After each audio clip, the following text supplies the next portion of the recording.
You don't get plantar fasciitis because you run too much. You get it because your feet have become too tight and too weak to handle the damage of running. And if you never spend the time to lengthen those tight muscles, then it'll just keep getting worse and worse. So in the first 8 weeks of the Unlock program, we make it our priority to start rebuilding our feet the right way. You'll do 2 sets of a 30-second hold in Tuesday and Thursday's workout. But I'm not thinking to just passively stretch here. I'm actively pushing my toes into the ground to activate the foot muscles to get stronger. Even if you have foot pain or plantar fasciitis right now, you can still get into this because you just lean forwards to make it easier because there's less weight on the foot. Then as you gain more mobility through the weeks of the Unlock program, the goal is to be able to sit on your heels with your foot fully flexed. And in Wednesday's workout, we also start to build up our FHL calf raises. Week 1, start with your feet a lot closer to the wall because you'll see that your feet aren't in as much of a stretch position at the top of the rep. Then as the weeks go on, you can move your feet further and further out, which you'll notice at the top of the rep, I'm in much more of a stretched position in my foot. As these get easier, you can also switch to single leg reps if needed. And the intent here isn't just to push through my calf, but to actually push through the foot, just like we did in the big toe stretch. From there, we move into the next 8 weeks of the rebuild program,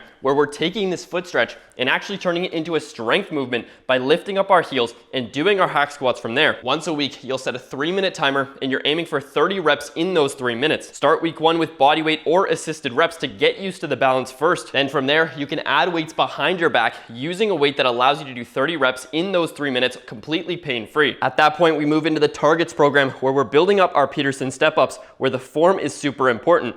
Lift the heel first to activate the foot, then control down, stabilizing through the foot, then push back up with your foot and knee. And the long-term goal that we're working towards in the targets program is 8 reps with 50% of your body weight loaded, which becomes an expression of world-class foot and knee ability. So while most runners will get stuck in the injury loop, stop running completely, try to change shoes, and still end up with foot pain, we go straight to the source and confront our strength and mobility. But if you only ever focus on the foot and nothing else, you're likely not going to be doing enough, because you will get stronger, but you can still have issues. That's why through the program route, we're also building flexible and strong ankles to support our foot recovery. In the Unlock program, it's the combination of 30-second sets focusing on lengthening out the back of the calf, paired up with taking that stretch position and strengthening through it with the FHL calf raises that we went over earlier. Then in the rebuild program, we take a 2-step approach for ankle strength and mobility with our bent leg and straight leg calf raise progression, so that by the time we get to the targets program, we can start to build towards our ankle protection targets, which we've covered in other videos, along with those Peterson step-ups. Because once the strength plus flexibility in both your foot and ankle surpass the ability that's required for running, the foot pain that you get will start to finally go away. And as long as you keep up with your strength and mobility training, it won't come back. At least that was the case for me.